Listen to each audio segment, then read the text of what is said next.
Meghan Markle's carefully curated world just cracked wide open, and what's spilling out is absolutely devastating. Her 10th publicist in just 5 years has walked away after a mere 3 months on the job, and here's the part that should send chills down everyone's spine. Sources close to the situation are saying this woman is not a quitter. She's a fighter. She's someone who pushes through impossible situations and comes out victorious. So if she bolted after 90 days, you have to ask yourself what kind of nightmare was happening behind those closed doors in Montecito. This isn't just another employee jumping ship. This is Emily Robinson, a heavyweight player who built her reputation at Netflix working on The Crown, one of the most prestigious projects in entertainment. She had job security, creative fulfillment, and respect in an industry where those things are basically impossible to find. She gave all of that up because Meghan Markle came calling with promises of something bigger, something better, something more meaningful. And now, she's scrubbed the entire Sussex experience from her LinkedIn profile like it was a stain she desperately needs to remove. The timing of this revelation is particularly brutal. Just as Meghan's been desperately trying to rebuild her image with carefully staged bookstore appearances and save-the-date announcements for a Netflix show that nobody asked for, this bombshell drops and exposes the reality she's been working overtime to hide. Palace insiders have been whispering for years about Meghan's behavior towards staff, about the revolving door of employees, about grown professionals walking away from prestigious positions because the environment became unbearable. But those were just whispers, just rumors, just speculation from people who supposedly had an axe to grind. This is different. This is a friend going on record to say that someone who never quits anything in her entire career found the situation so horrible that she had no choice but to walk away. Think about what that means. Think about the conversations that must have happened. Think about the breaking point that had to be reached for a woman with Robinson's reputation to throw away a connection with the Duke and Duchess of Sussex and refuse to even acknowledge the experience professionally. Meghan's tried every trick in the book to control this narrative. She's planted stories in People magazine with hand-picked employees singing her praises.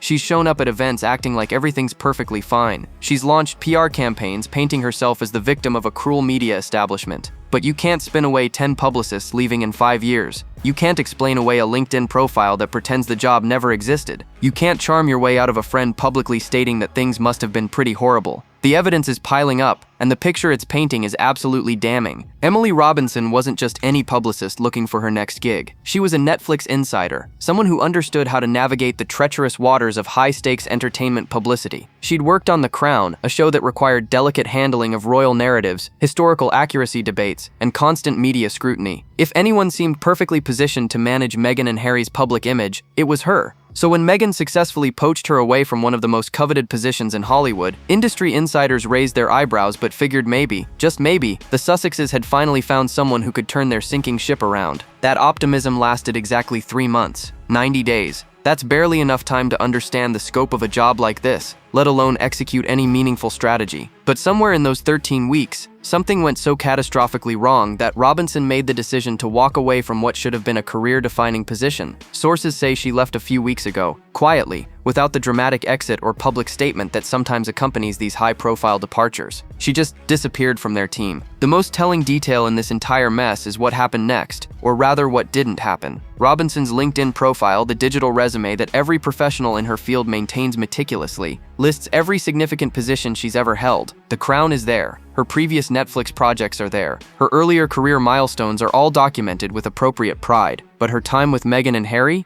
Completely absent. Erased, scrubbed from the record as if those 3 months never existed. Industry professionals know exactly what that means. When someone removes a position from their LinkedIn, they're sending a clear message to everyone in their field. They're saying this experience was so negative, so damaging, so problematic, that acknowledging it publicly would hurt their career more than the gap in their employment history. They're essentially saying they'd rather explain a 3-month hole in their resume than admit they worked for these particular clients. That's not just walking away from a job. That's running away from an association that could taint everything you've built. Behind the scenes, whispers have been circulating through Hollywood's publicity circles for weeks now. People who work in crisis management and celebrity representation have been asking each other what could possibly drive someone like Robinson away so quickly. The consensus seems to be that whatever she witnessed, whatever she experienced, whatever impossible demands or toxic behavior she encountered, it was severe enough that staying simply wasn't an option. And here's what makes this even more explosive. Robinson left Netflix to take this job. She gave up stability and prestige for what turned out to be a nightmare she couldn't escape fast enough. That kind of miscalculation doesn't happen to savvy professionals unless they were deliberately misled about what they were walking into. What happened next is where this story shifts from speculation into something far more damning. A friend of Emily Robinson went on the record with a statement that should make everyone sit up and pay attention. This wasn't a vague acquaintance trying to get their 15 minutes of fame. This was someone who knows Robinson well enough to understand her character, her work ethic, and her professional standards. And what this friend said cuts through all the spin and PR deflection like a knife. She's not a quitter, the friend stated plainly. Things must have been pretty horrible for her to go. Read that again slowly and let it sink in. This wasn't someone who got a better offer and jumped ship for more money or prestige. This wasn't someone who decided the commute was too long or the projects weren't interesting enough.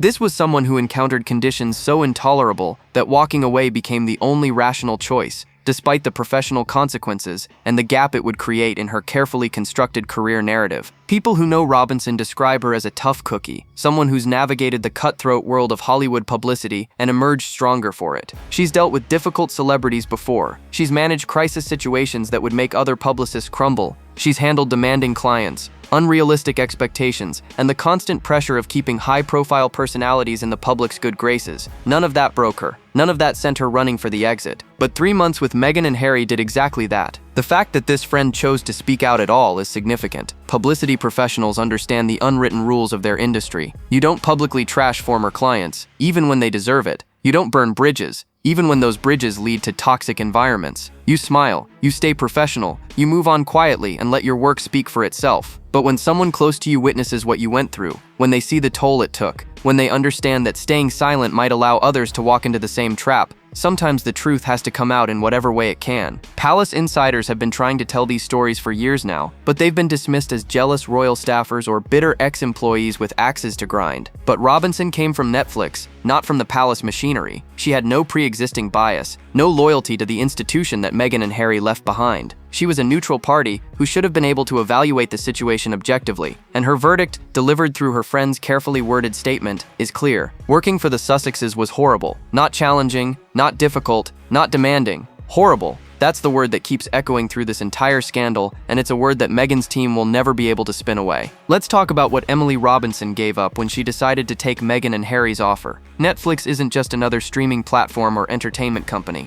It's the gold standard, the place where every content professional wants to build their career. While Disney scrambles to catch up and other platforms hemorrhage subscribers, Netflix remains the dominant force in the industry. Having that name on your resume opens doors. Having a successful track record there means job security for life. Walking away from Netflix is something you only do when you're absolutely certain you're moving towards something better. Robinson thought she was making that move. Meghan and Harry had just signed their massive Netflix deal, reportedly worth somewhere in the neighborhood of $100 million. On paper, this looked like an opportunity to be part of something groundbreaking. The Duke and Duchess of Sussex, with unlimited resources and global name recognition, were supposedly going to revolutionize documentary filmmaking and scripted content. They were going to tell stories that mattered, shine lights on important issues, and leverage their platform for genuine social impact. Who wouldn't want to be the publicist shepherding that vision into reality? Except that's not what Robinson walked into. Instead, she found a couple whose content strategy seemed to consist entirely of rehashing their own grievances, whose production company had produced exactly one moderately successful documentary about a sport Harry happened to like, and whose other projects were either stalled indefinitely or generating more mockery than excitement. The grand vision that had been sold to her, the world-changing content that was supposed to justify leaving Netflix's stability, turned out to be smoke and mirrors. Industry insiders are now saying Robinson realized almost immediately that she'd made a catastrophic error in judgment. The first few weeks on any job involve getting oriented, understanding the existing strategy, and figuring out how to add value. But sources suggest that Robinson's orientation period revealed problems so fundamental that no amount of publicity expertise could fix them. You can't spin your way out of bad content. You can't PR your way past a reputation for being difficult. You can't craft a redemption narrative when your clients keep generating new controversies faster than you can address the old ones. The cruel irony is that Robinson probably could have gone back to Netflix if she'd left after a reasonable period and could point to some accomplishments. But 3 months? With nothing to show for it except a growing awareness that she'd been sold a fantasy,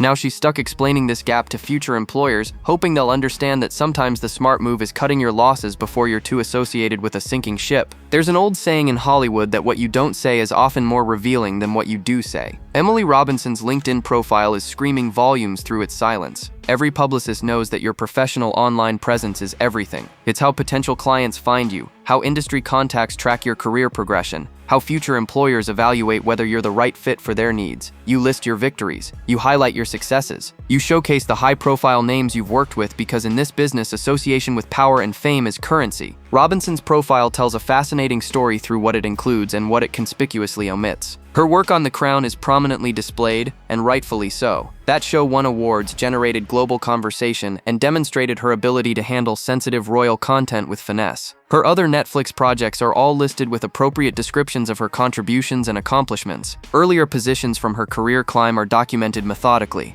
painting a picture of someone who built her expertise step by careful step. It's the resume of a consummate professional who takes pride in her work. And then there's a 3-month hole where the Sussex job should be. No mention of working with the Duke and Duchess. No description of handling publicity for their production company. No reference to managing their brand during a crucial period. Nothing. It's as if those 90 days vanished into thin air, leaving behind only the faint outline of a professional disaster that someone desperately wants to forget. Industry veterans are calling this the ultimate red flag. When you work with clients as famous as Meghan and Harry, even for a brief period, that's supposed to be a resume highlight, regardless of how things ended. The sheer name recognition alone should make it worth mentioning. But Robinson made the calculated decision that the damage to her reputation from being associated with the Sussexes outweighed any benefit from claiming that high-profile connection. Think about how bad things must have been for that calculation to make sense. Sources in the publicity world say this kind of erasure is incredibly rare and usually signals one of two things. Either the working relationship involved something legally problematic that could expose the publicist to liability, or the environment was so toxic that acknowledging the association could harm future business prospects. Given the friend's statement about things being pretty horrible, it seems Robinson chose option 2. She decided that every future client who might ask about those 3 months was worth losing if it meant not having to claim the Sussex connection publicly. That's not just walking away from a job. That's trying to scrub away evidence that you were ever there at all. Emily Robinson is not an isolated incident. She's not even close to being the first person to flee from Meghan and Harry's employment. She's number 10, the 10th publicist to leave their team in just 5 years. Let that staggering number sink in for a moment. Most successful celebrities and public figures work with the same publicist for decades, building a relationship based on trust, understanding, and mutual respect. But the Sussexes have burned through 10 publicity professionals in the time it takes most people to settle into a comfortable working rhythm with just one. This isn't normal turnover. This isn't people leaving for better opportunities or retiring or pivoting to different careers. This is a pattern so glaring that even Meghan's most devoted defenders are struggling to explain it away. When 1 or 2 people leave, you can blame personality clashes or differing visions. When 3 or 4 people exit, you start wondering if maybe the job expectations were unclear. But when you hit double digits, the common denominator becomes impossible to ignore, and that common denominator is Meghan Markle herself. Palace insiders have been tracking this exodus with a mixture of vindication and concern.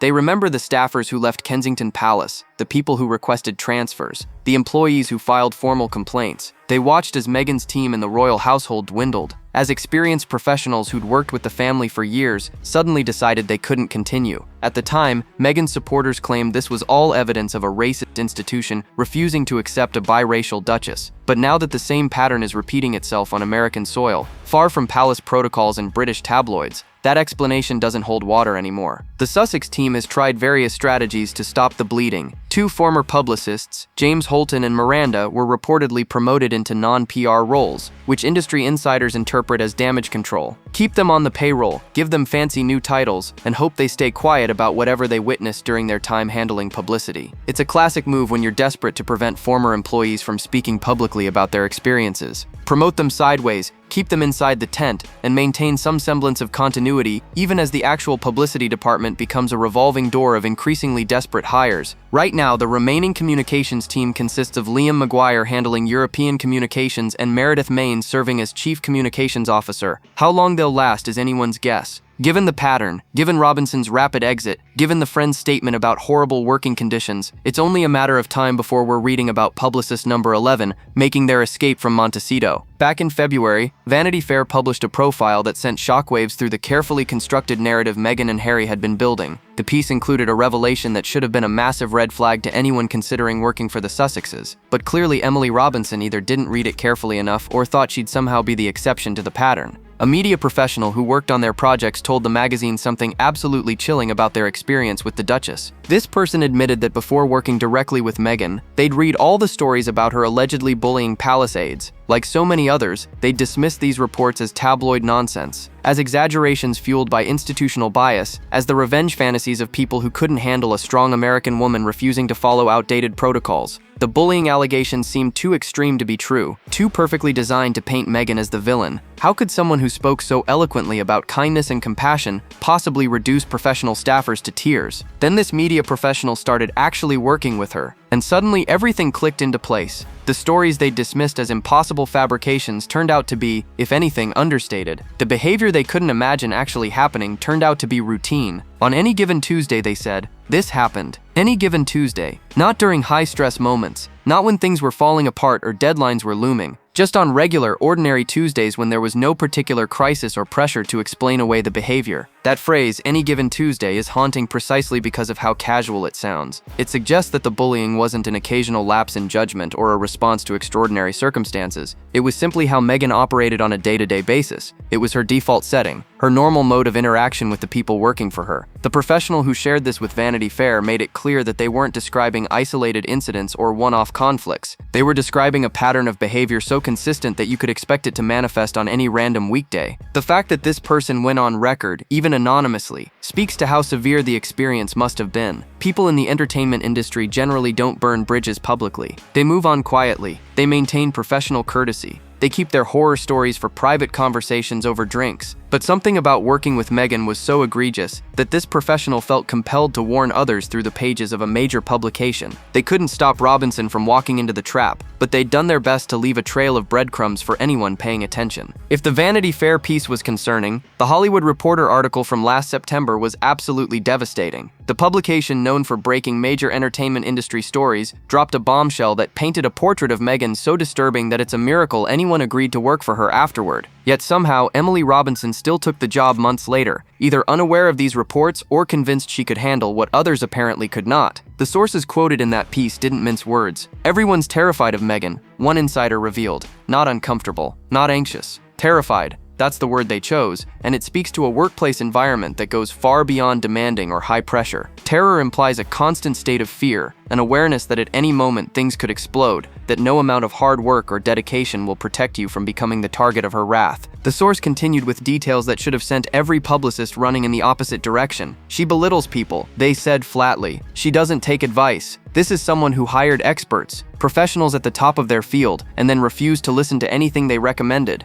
What's the point of having a publicist if you won't take their counsel? What's the purpose of bringing in experienced communications professionals if you're going to dismiss their expertise and charge forward with whatever narrative you've decided is correct? But perhaps the most damning detail was this. The source described watching Meghan reduce grown men to tears. Not young assistants fresh out of college, not inexperienced staffers still learning the ropes. Grown men, established professionals with years of experience who presumably had dealt with difficult personalities before. Yet something about Meghan's treatment of them was so humiliating, so crushing, that it broke through whatever professional armor they'd built up over their careers. Another source provided an image that's impossible to forget. She marched around like a dictator in high heels, they said. The specificity of that description, the visual of Meghan strutting through her domain while people cowered, speaks to someone who's witnessed this behavior firsthand. And then came the assessment of Harry's role in all this. He's very charming, the source acknowledged, but he's very much an enabler. While Meghan terrorizes the staff, Harry apparently does nothing to intervene. Nothing to moderate her behavior, nothing to create a buffer between her rages and the people trying to do their jobs. The Hollywood Reporter's reputation means these weren't random gossip or unfounded rumors. This was serious journalism with vetted sources. Yet Emily Robinson still walked into that environment 3 months before walking right back out.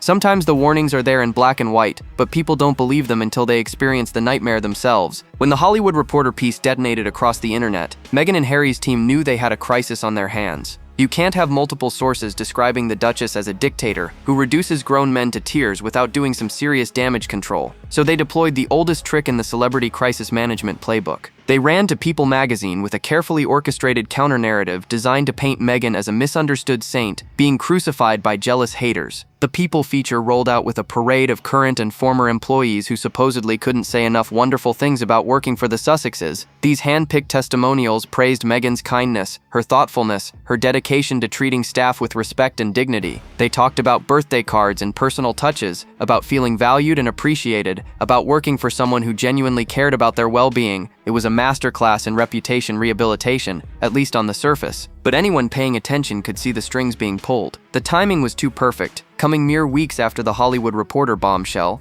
the employees featured were clearly selected for maximum loyalty, people who either still depended on the Sussexes for their livelihoods or had left on good terms with exit packages that probably included non-disparagement clauses. These weren't the staffers who'd fled in tears or the publicists who'd scrubbed their resumes. These were the carefully curated voices of people who had every incentive to stay on message. Industry insiders rolled their eyes at the transparent PR move. Everyone knows that for every glowing testimonial in a puff piece, there are probably 5 people who were asked to participate and quietly declined. The ones who said yes are either true believers, skilled survivors who learned to navigate Meghan's moods, or people being compensated for their loyalty. The ones who said no are the ones whose stories would actually be revealing, whose experiences would confirm rather than contradict the pattern we've been seeing. The real problem with damage control pieces like this is that they work for maybe a news cycle or two, and then reality comes crashing back in. You can plant positive stories all day long, but when publicist number 10 walks away after 3 months and her friend goes on record saying things must have been horrible, all those carefully constructed narratives crumble. You can't spin away a decade-long pattern of employee exodus. You can't PR your way out of a reputation that's been earned through consistent behavior witnessed by dozens of professionals. Meghan's team keeps trying the same playbook. Bad story drops, run to People magazine, get some friendly quotes, hope everyone forgets. But fewer and fewer people are buying it, and the mounting evidence is becoming impossible to ignore or explain away. Even before Emily Robinson's dramatic exit, Meghan and Harry had been stumbling from one public relations nightmare to another, each misstep more tone-deaf than the last. It's almost as if they fired their entire PR team and decided to wing it based on whatever Meghan thought would make her look good in the moment. Except that's not far from the truth, because they essentially have fired their entire PR team through sheer attrition and impossible working conditions. Take the Paris Fashion Week debacle.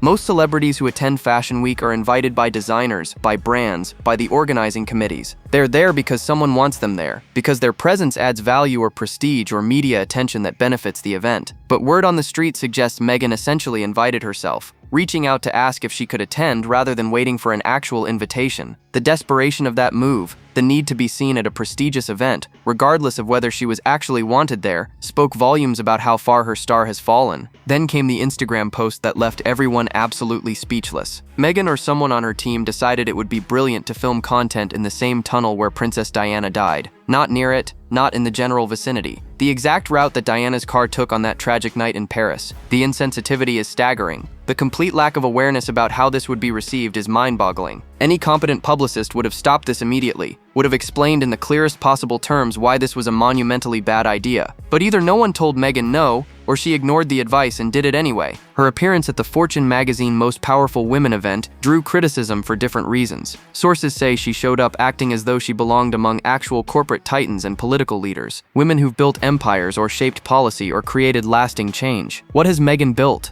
A failed lifestyle blog, a couple of mediocre podcasts, and a production company that's produced virtually nothing. Yet there she was, positioning herself as a peer to women who've actually earned their place in those rooms. These aren't isolated incidents. They're part of an escalating pattern of poor judgment and terrible optics, the kind of mistakes that happen when you don't have experienced professionals guiding your public appearances and vetting your decisions. Emily Robinson was supposed to be the person who could turn this around, who could restore some strategic thinking to their public image. Instead, she lasted 3 months and fled, leaving Meghan and Harry more vulnerable than ever to their own worst instincts and increasingly desperate attempts to remain relevant. Emily Robinson's escape after just 3 months isn't simply another employee departure. It's a confirmation of everything people have been whispering about for years, and it marks a turning point that Meghan and Harry may never recover from. When you can't keep a high-level publicist for even a full business quarter, when someone with Robinson's credentials and experience runs for the exit that quickly, it sends an unmistakable message to the entire entertainment industry. Working with the Sussexes is career poison. The Netflix deal that once seemed like their golden ticket is crumbling before their eyes.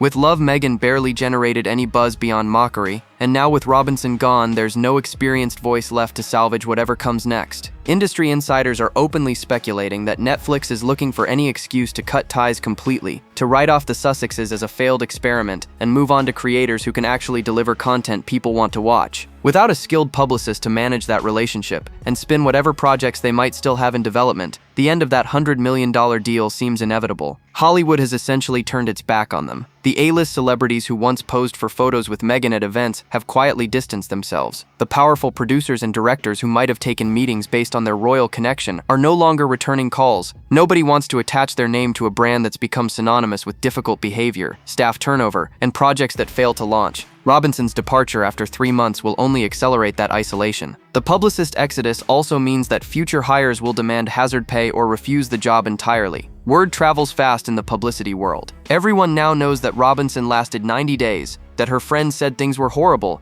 that she won't even acknowledge the position on LinkedIn. What publicist with any self-respect or career ambition would walk into that situation? The Sussexes will be left scraping the bottom of the barrel, hiring inexperienced professionals or people desperate enough to overlook the red flags. Perhaps most damaging is what this says about Meghan's ability to learn or change. After years of stories about bullying and difficult behavior, after multiple investigations and departures, after endless negative press about how she treats staff, nothing has improved. If anything, it's gotten worse. Robinson had access to all the previous reporting. She knew the reputation she was walking into, and still, what she encountered was so bad that she fled after 3 months. That suggests the reality is even worse than the public reporting, and that Meghan either can't or won't modify her behavior regardless of the consequences. So here's the question everyone's asking now. Can Meghan Markle survive this? Can she rebuild a brand that's hemorrhaging credibility with every publicist who runs for the door? Or is this the beginning of the end for the Sussex empire? The moment when Hollywood finally stops pretending and admits that the Duchess is box office poison? Emily Robinson's 3-month nightmare and her friend's brutal honesty about how horrible things were might just be the crack that brings the whole facade crashing down. Because when even the professionals whose job is to make you look good can't stand to be around you, what does that say about who you really are behind closed doors? Drop your thoughts in the comments below. Do you think Meghan will ever be able to keep a publicist for longer than a few months? Or is she destined to keep burning through staff until nobody's willing to work for her at any price? Hit that like button, smash subscribe, and make sure you've got notifications turned on because trust me, the next video is gonna blow your mind. We've got even more explosive revelations coming your way, and you definitely don't want to miss what we're about to uncover. The Sussex saga is far from over, and things are about to get even messier. Stay tuned.